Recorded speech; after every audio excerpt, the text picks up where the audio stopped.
इस समिति की पिछली बैठक में कई अहम गवाहों को हमने समन किया था, उनसे चर्चा करी। कई सारे एविडेंस, डेपोजिशंस, क्रॉस एग्जामिनेशन इस कमेटी के सामने और कई सारी एविडेंसेस, तथ्य, सबूत इस कमेटी के सामने पेश किए गए। ये कमेटी अपनी पिछली बैठक में तमाम हेयरिंग्स के खत्म होने के बाद इस नतीजे पे पहुंची कि फेसबुक के ऊपर कई सारे गंभीर आरोप लगाए गए हैं, जिसमें उनके द्वारा किस प्रकार से selective application of community standards रहा। फरवरी के महीने में इसी साल दिल्ली में हुए सांप्रदायिक दंगे, उसमें फेसबुक की भूमिका को लेकर सवाल खड़े हुए। कुछ सबूत ऐसे रखे गए जिसमें यह नजर आया कि फेसबुक ने दंगा शांत कराना तो दूर, दंगे को भड़काने में जलती हुई आग में घी डालने का काम किया। और उसी के चलते ये कमेटी इस निष्कर्ष पे पहुंची थी कि इतने दिनों की कार्रवाई के बाद अब ये अहम हो जाता है, बहुत जरूरी हो जाता है कि फेसबुक इंडिया के आला अधिकारियों को इस कमेटी के सामने आने के लिए, अपना बयान दर्ज कराने के लिए, उन पे लगे आरोपों का जवाब देने के लिए बुलाया जाए। इसी के चलते इस कमेटी ने फेसबुक इंडिया के वाइस प्रेसिडेंट और मैनेजिंग डायरेक्टर अजीत मोहन को आज से कुछ दिन पहले समन्स भेजे, नोटिस ऑफ अपीयरेंस भेजा। और नोटिस ऑफ अपीयरेंस में साफ तौर पर यह बयान किया गया कि इस प्रकार से समिति के सामने फेसबुक के कॉन्डक्ट पर, फेसबुक के दिल्ली दंगों में भूमिका पर कई आरोप लगे हैं और आपको उन आरोपों का जवाब देने के लिए, अपना पक्ष रखने के लिए यह कमेटी 15 सितंबर 2020 को 12 बजे दोपहर में बैठेगी और इस कमेटी के सामने आप पेश होइए। इस कमेटी की जो शक्तियां हैं उसके उचित प्रावधानों से अथॉरिटी डिराइव करते हुए ये नोटिस ऑफ अपीयरेंस भेजा गया। मैं समिति के तमाम सदस्यों को यह बताना चाहूंगा और दुख के साथ बताना चाहूंगा कि फेसबुक के आला अधिकारियों ने एक चिट्ठी लिखकर इस नोटिस का जवाब दिया है, जो मैं अभी आप सबके सामने पढ़ के सुनाना चाहूंगा और इसकी एक एक कॉपी तमाम सदस्यों को मुहैया भी कराई जा रही है। यह जवाब 13 सितंबर 2020 को इस समिति के सामने भेजा गया, जो हमारे पास 14 सितंबर 2020 को पहुंचा। इस जवाब में फेसबुक इंडिया के एक डायरेक्टर हैं Vikram Langha, trust and safety Facebook के डायरेक्टर, उन्होंने ये चिट्ठी पे हस्ताक्षर किए हैं और ये कहते हैं, honourable chairman, Facebook India online services private limited is in receipt of the notice dated September 10, 2020 issued by the Delhi Legislative Assembly's Committee on Peace and Harmony. Facebook operates and manages the Facebook platform and provides the Facebook services to its users in India. Facebook shares the committee's concerns regarding the dissemination of hate speech online and has implemented robust measures to curb its spread on Facebook's platforms. Facebook bans individuals and groups that proclaim a hateful and violent mission from having a presence on its platforms. Facebook seeks to apply its comprehensive standards uniformly and has identified a range of such individuals and groups across the globe. Facebook has also built some of the most advanced systems in the world to protect its users' safety and security, investing billions of dollars in technology and hiring tens of thousands of people to work on safety and security. Based on these efforts, we removed 22.5 million pieces of hate speech content in the second quarter of 2020, nearly 95% of which we removed before it was reported to us.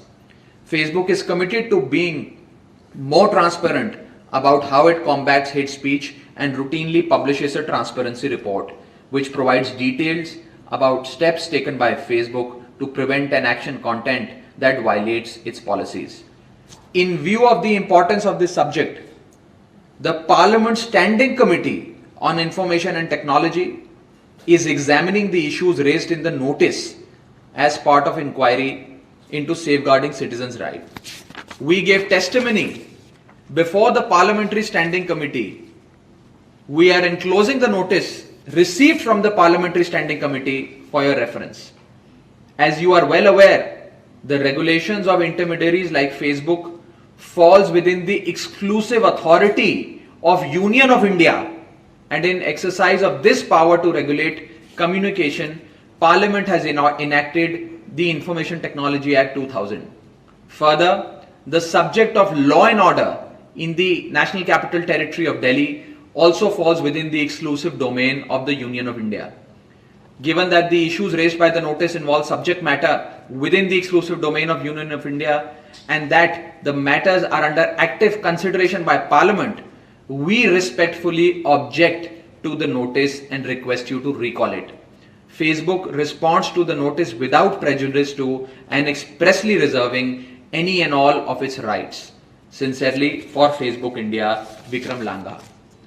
तो मोटे मोटे तौर पे उन्होंने हमें इस committee को यह हिदायत दी है कि हम इस नोटिस को विड्रॉ कर लें और यह कहा है कि क्योंकि यह विषय संसद की एक इंफॉर्मेशन टेक्नोलॉजी समिति के सामने विचाराधीन है और क्योंकि फेसबुक के आला अधिकारी वहां पेश हुए तो हमें इस मसले में नहीं घुसना चाहिए। और इसी के साथ साथ इन्होंने ये भी कहने का प्रयास करा है कि क्योंकि ये कानून व्यवस्था लॉ एंड ऑर्डर से संबंधित मसला है, आईटी एक्ट जो संसद द्वारा पारित कानून है उससे संबंधित मसला है, तो हमें इस विषय में नहीं घुसना चाहिए। एक बड़ी दिलचस्प सी चिट्ठी फेसबुक द्वारा हमें भेजी गई है। मैं चाहूंगा विस्तार से हमारे तमाम सदस्य पहले इस पर चर्चा कर लें और ये कमिटी आने वाले समय में इस पर क्या फैसला लेगी उस पर आज हम बहस करें। माननीय चेयरमैन साहब, कई मीटिंगें पीस एंड हार्मनी की हो चुकी जिसमें तमाम गवाह, कई रिपोर्टर्स, कई जानकार पेश हुए और उन्होंने जितने सबूत रखे उस पर फेसबुक को बुलाना भी लाजिम था और उनका आना भी यहाँ जरूरी था। लेकिन विधानसभा की इस पीस एंड हार्मनी कमेटी की अहमियत को शायद वो समझ नहीं पाए।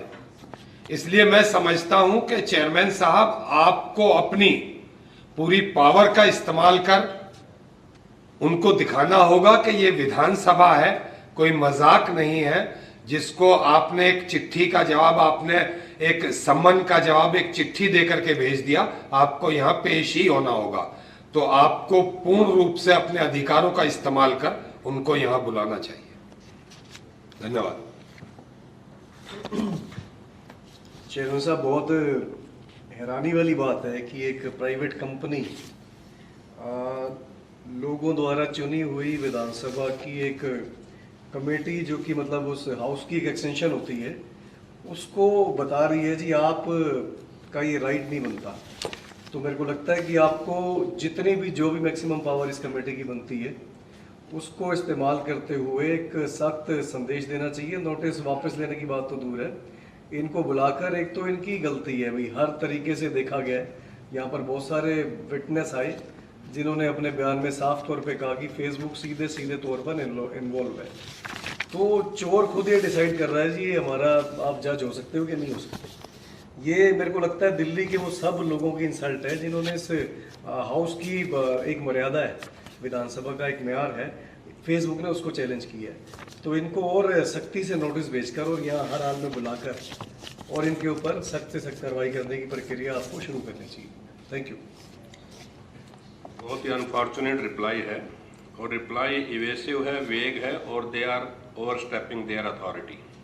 ये एक स्टैट्यूटरी कमेटी है जो गवर्नमेंट ऑफ एनसीटी एक्ट के नीचे बनी हुई है, असेंबली की एम्पावर की हुई कमेटी है। इस कमेटी को जितनी भी पावर्स हैं, किसी को भी समन करके उसको एग्जामिन कर सकती है, किसी भी इशू पे, पीस एंड हार्मनी के रिलेटेड, ट्रांक्विलिटी के रिलेटेड, या को जो भी आपस का भाईचारा है उसके बराबर में। ये एलिगेशन अगेंस्ट फेसबुक इंडिया है, वो तो ड्यूटी बाउंड आके एक्सप्लेन करें कि एलिगेशन सही है या गलत है। ऐसा लगता है वो कुछ छुपाने की कोशिश कर रहे हैं, और यही रीज़न है कि उन्होंने इतना इवेसिव रिप्लाई भेजा कि हम नहीं आना चाहते। उनका कंडक्ट अपने आप में साबित करता है कि ये लोग गिल्टी, इसी वजह से इस कमेटी के सामने अपेयर नहीं हो रहे। दूसरी बात है कि आप कमेटी की ज्यूरिसडिक्शन की, ये कौन होते हैं डिसाइड करने वाले कि सेंट्रल गवर्नमेंट के ज्यूरिसडिक्शन में आता है या स्टेट गवर्नमेंट के ज्यूरिसडिक्शन में आता है। लॉ एंड ऑर्डर की प्रॉब्लम है या नहीं है। फरवरी 2020 में दंगे हुए दिल्ली में, उनसे रिलेटेड इनका रोल आ रहा है, तो इसलिए कमेटी फुल्ली एम्पावर है उस इशू को एग्जामिन करने के लिए। कैसे ये प्ली ले सकते हैं, ऐसा लगता है सेंट्रल गवर्नमेंट के बिहाफ पे बोल रहे हैं। सेंट्रल गवर्नमेंट डिसाइड करे, ये थोड़ा कर सकते हैं। इनका जो रिप्लाई दिया है ये सामने आके क्यों नहीं बोलते। दूसरा ये कहना मेरा कि जिस तरीके से इन्होंने जो रिप्लाई दिया है ये सिर्फ कंटेम्पचुअस ही नहीं, ये इंसल्टिंग है। ये इंसल्ट असेंबली की भी है और इस कमेटी की भी है। तो इनको हमें दोबारा से एक स्ट्रॉन्ग सा मैसेज दे के इनको कॉल करना चाहिए और इनको प्रिविलेज कमेटी के सामने भी रेफर करना चाहिए बाद में अगर नहीं आते, और इनके खिलाफ सख्त से सख्त कार्रवाई करनी चाहिए। और असेंबली स्पीकर साहब से कह के अगर ये नहीं आ जाते हैं तो इनके खिलाफ वारंट इशू होना चाहिए। Thank you. माइक बंद। शुक्रिया। आप सबने जो बात रखी, मैं उस बात में अपनी आवाज़ जोड़ते हुए ये कहता हूं कि इस प्रकार से इस कमेटी के नोटिस की तौहीन करना और कमेटी के सामने पेश होने से इनकार कर देना, ये सीधे सीधे तौर पे दिल्ली विधानसभा की तौहीन है। This is contempt of the Delhi legislative assembly itself. और दिल्ली विधानसभा को कौन चुनता है, इसमें कौन लोग बैठते हैं, ये दिल्ली का मतदाता तय करता है। इस कमेटी की इंसल्ट करना, इस कमेटी का कंटेम्प्ट करना दिल्ली के 2 करोड़ आबादी वाले राज्य के लोगों का कंटेम्प्ट है ये।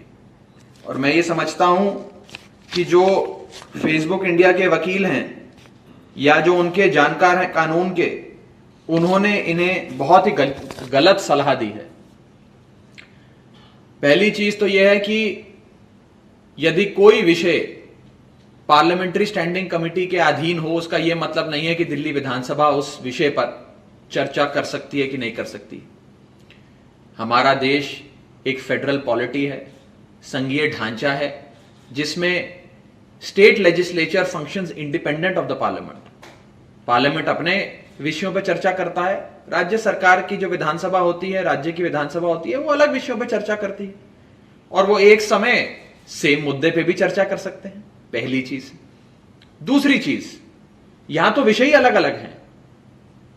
जो पार्लियामेंट में बहस चल रही है या जो पार्लियामेंट की इंफॉर्मेशन टेक्नोलॉजी स्टैंडिंग कमेटी में ये विषय लाया गया, वो सेफगार्डिंग, मैं पढ़ के सुना रहा हूं, वो है safeguarding citizens rights and prevention of misuse of social online news media platforms, including special emphasis on women security in digital space. यानी कि संसद की समिति दिल्ली दंगों से संबंधित और फेसबुक का दिल्ली दंगों में क्या रोल रहा उससे संबंधित किसी विषय पर जा ही नहीं रही। उनके विचाराधीन ही ये मुद्दा नहीं है। ये तो दिल्ली विधानसभा के विचाराधीन है और ये तो दिल्ली का मुद्दा है। और मैं एक और चीज बता दूं, ये पीस और हार्मनी कमेटी जो हमारी शांति सद्भाव समिति है, इसका गठन कैसे हुआ? फरवरी 2020 में जब दिल्ली में कई दशकों बाद सांप्रदायिक दंगे हुए और कुछ एंटी सोशल एलिमेंट्स ने ये दंगे करवाए, इंजीनियर करे इन दंगों को, उसके बाद दिल्ली के अंदर शांति सद्भाव बनाने के लिए, और जो जो लोग शांति सद्भाव को भंग करते हैं, सांप्रदायिक सद्भाव बिगाड़ते हैं, चाहे वो फेक न्यूज के माध्यम से हो, फर्जी व्हाट्सएप फैलाने के माध्यम से हो, या फेसबुक पर झूठी खबरें का प्रचार करके दंगा भड़काने के माध्यम से हो, हर वो चीज इस समिति के विचाराधीन लाई गई है समिति ने उस पर कार्रवाई करी है और आने वाले समय में भी यह समिति इस पर कार्रवाई करेगी। तो इनका जो ये पहला कारण था नहीं आने का कि संसद के विचाराधीन है, ये तो पूरी तरीके से अनटेनेबल है, निराधार है। दूसरी चीज, ये कहना कि communications, IT act, law and order ये केंद्र का एक्सक्लूसिव डोमेन है, यह भी पूरी तरीके से गलत है। मैं आपको बिंदुवार बता सकता हूं कि entry 1, entry 2 of list 3 of the 7th schedule Bharat के संविधान की क्या कहती है। आपको कई जजमेंट्स, सुप्रीम कोर्ट का 2018 का संवैधानिक पीठ का निर्णय, state of NCT of Delhi versus union of India का निर्णय दिखा सकता हूं और यह भी बता सकता हूं कि section 18 sub section 3 of the GNCTD act Delhi Vidhan Sabha को, दिल्ली विधानसभा के सदस्यों को और दिल्ली विधानसभा की समिति को प्रिविलेजेस, पावर्स और इम्यूनिटी देता है। और यह विधानसभा का जो प्रिविलेज है उसका ब्रीच है, उसका डिसरिगार्ड है। यह समिति चाहे तो आपकी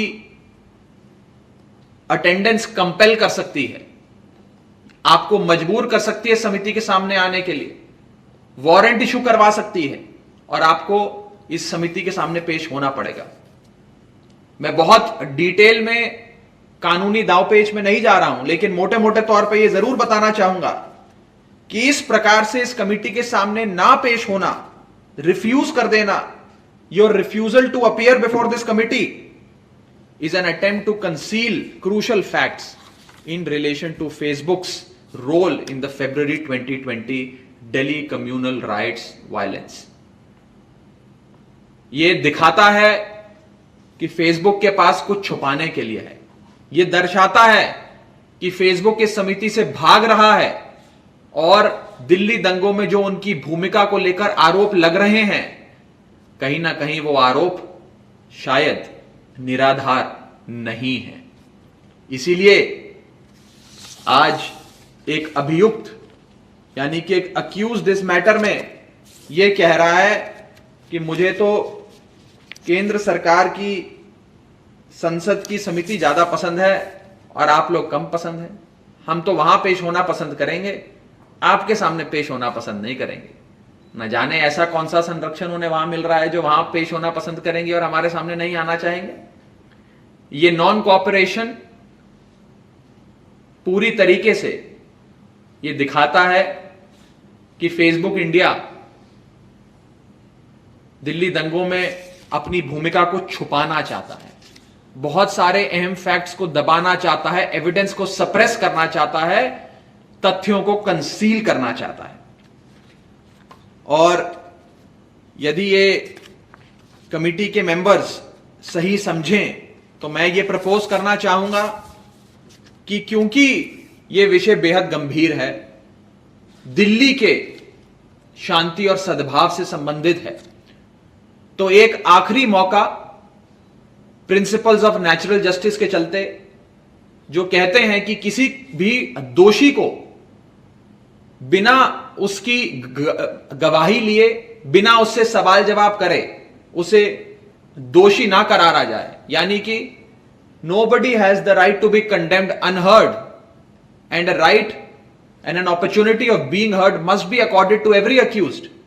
उस प्रिंसिपल ऑफ नेचुरल जस्टिस के तहत एक आखिरी मौका फेसबुक इंडिया के वाइस प्रेसिडेंट और मैनेजिंग डायरेक्टर अजीत मोहन को फिर से दिया जाए। यह कमिटी एक चिट्ठी के माध्यम से फिर से उन्हें इस समिति की शक्तियों के बारे में बताए, इस समिति कि वो पावर्स, कौन कौन से स्टैट्यूट, आर्टिकल 105 भारत संविधान का जो कहता है कि इस समिति के सामने ना पेश होना ब्रीच ऑफ प्रिविलेज है, ब्रीच ऑफ प्रिविलेज में क्या क्या प्रावधान है, वारंट इशू होने से लेकर जेल जाने तक के प्रावधान है, उन सारी चीजों से अवगत कराया जाए और बेबाकी से उनको यह चेतावनी दी जाए, एक फाइनल वार्निंग दी जाए कि अगर अब आप इस समिति के सामने नहीं आए तो यह कमिटी कार्रवाई करेगी इन अकॉर्डेंस विद लॉ। एक चिट्ठी फाइनल उनको भेजकर प्रिंसिपल्स ऑफ नेचुरल जस्टिस के तहत एक आखिरी मौका इस समिति के सामने पेश होने का दिया जाए। अगर बात इस मेरे रेजोल्यूशन पर सभी सदस्य सहमत हैं तो बताएं। एक और बात है कि ये तो डेलिबरेट अटेम्प्ट है to avoid the appearance before the committee, और सेकेंडली अटेम्प्ट ही नहीं, ये एक अटेम्प्ट है कि इस कमेटी की अथॉरिटी को अंडरमाइन किया जाए, which is also very insulting and defamatory as well as contemptuous. तो हमें बिल्कुल इनको एक लास्ट अपॉर्चुनिटी दे देनी चाहिए, और फिर भी अगर नहीं आते हैं तो फिर कोर्सिव मेजर्स जो भी होंगे वो अडॉप्ट करना चाहिए। मैं एक चीज और कहना चाहूंगा आप ही की बात में अपनी बात जोड़ते हुए जून साहब की, इस समिति ने एक बहुत अहम पहल करी। इस समिति ने आजाद भारत के इतिहास में पहली बार किसी लेजिस्लेचर, चाहे वो स्टेट लेजिस्लेचर हो या यूनियन लेजिस्लेचर हो, किसी लेजिस्लेचर ने पहली बार अपनी समिति की तमाम प्रोसीडिंग्स को जनता के लिए खोल दिया। लाइव स्ट्रीमिंग हमने अपनी प्रोसीडिंग्स की पहले दिन से करी। जो गवाह, जो सबूत इस समिति के सामने लाया गया वो जनता के सामने रखा गया, ताकि पूरी ट्रांसपेरेंसी से ये समिति काम करे और हमारी निष्पक्षता पर, हमारी इंडिपेंडेंस पर कोई सवाल ना खड़ा हो। और इतनी ट्रांसपेरेंट प्रोसीडिंग से भी यदि कोई व्यक्ति भाग रहा है तो ये कहना गलत नहीं होगा कि चोर की दाढ़ी में तिनका। तो मैं, जैसा कि सभी सदस्यों ने अपनी सहमति दर्ज कराते हुए कहा कि एक अंतिम मौका, एक फाइनल वार्निंग फेसबुक को दी जाए प्रिंसिपल्स ऑफ नेचुरल जस्टिस के चलते, और एक बार और इस समिति के सामने पेश होने की हिदायत दी जाए। अगर वो फिर भी नहीं आते हैं तो ये समिति अपनी तमाम शक्तियां, अपनी प्रचंड पावर्स को इस्तेमाल करने में, उनको अप्लाई करने में, चाहे वो कोएर्सिव मेजर्स हो या प्रेसिपिटेटिव एक्शन हो, उसे लेने में कतई भी घबराएगी नहीं और वो सारे एक्शंस लिए जाएंगे।